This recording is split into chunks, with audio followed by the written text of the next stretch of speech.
আপনাদেরকে মনে করিয়ে দিতে চাই, আমরা হয়তো অস্ত্রগুলো জমা দিয়েছি কিন্তু আমরা ট্রেনিং জমা দিইনি।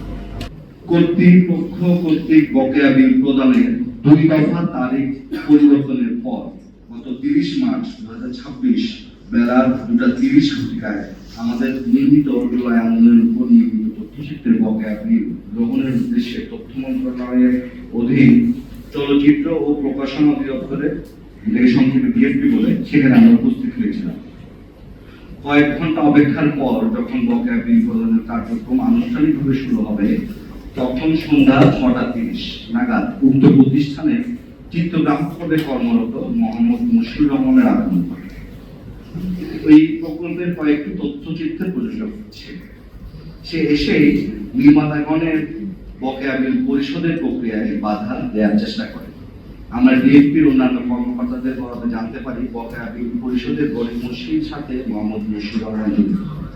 অতঃপর ডিএফপি ডিজি মহোদয়ের সামনে মোহাম্মদ মুশিউর রহমানকে বকেয়া বিল আটকে রাখার ব্যাপারে জবাবদিহি করতে বলা হলে কোনো রকম উস্কানি ছাড়াই সে অসবল আচরণ শুরু করে এবং নির্মাতাগণের সঙ্গে বাকবিতণ্ডায় লিপ্ত হয়।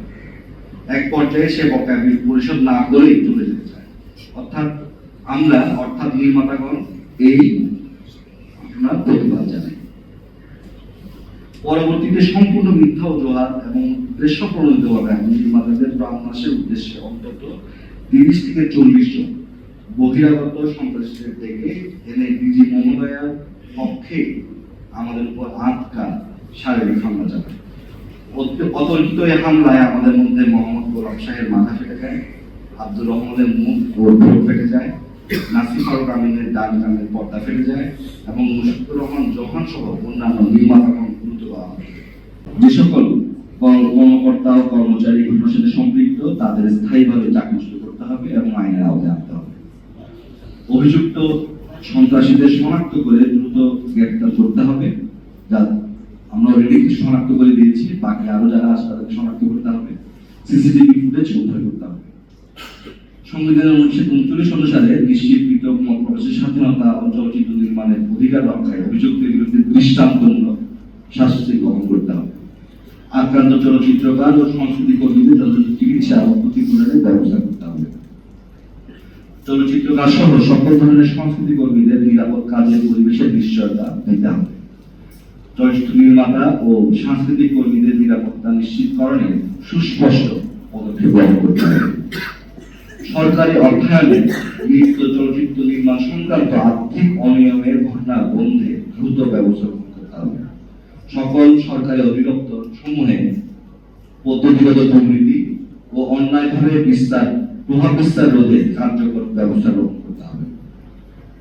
সরকারি অফিস সহ দেশের সর্বত্র নাগরিক নিরাপত্তা নিশ্চিত করতে হবে যাতে এমন ঘটনার পুনরাবৃত্তি না ঘটে। আমরা যে নামে আমরা এখানে এসেছি কালচার এন্ড কালেক্টিভ, আমরা এখন কোনো আর্গুমেন্ট করতে চাচ্ছি না, কারণ হচ্ছে আমরা দেখছি আসলে কার্যবাহী দেশেভাবে এখানে নাই। তবে আমরা একটা জিনিস মনে করিয়ে দিতে চাই, এখানে আমরা যারা উপস্থিত, আমরা অনেকেই দেখতে পাচ্ছি না যারা উপস্থিত, আমরা একটি গণঅভ্যুত্থানের মধ্যে দিয়ে এসেছি। আমরা যেখানে সক্রিয় ভূমিকা পালন করছি, আমাদের কাছে তখন কোনো অস্ত্র, আমরা এমন একটা প্রতাপশালী সিস্টেমের মধ্যে দাঁড়াইছিলাম যেখানে আমরা অস্ত্রের মুখোমুখি আমাদের জীবন বিপন্ন করতে আমরা কেউ কুণ্ঠাবোধ করিনি। আমরা নিরস্ত্র ছিলাম, কিন্তু আমাদের কাছে একটা অস্ত্র ছিল, সেটা আমাদের ক্যামেরা, আমাদের কলম, আমাদের গলা। আর একটা অস্ত্র ছিল, সেটা অস্ত্র বুকের ভেতর, যেটা একটা নতুন বাংলাদেশ আমরা একটা বিনির্মাণ করব। তো আমরা আপনাদেরকে মনে করিয়ে দিতে চাই, আমরা হয়তো অস্ত্রগুলো জমা দিয়েছি কিন্তু আমরা ট্রেনিং জমা দিইনি। আপনারা আমাদেরকে বাধ্য করুন। সবাই ধন্যবাদ।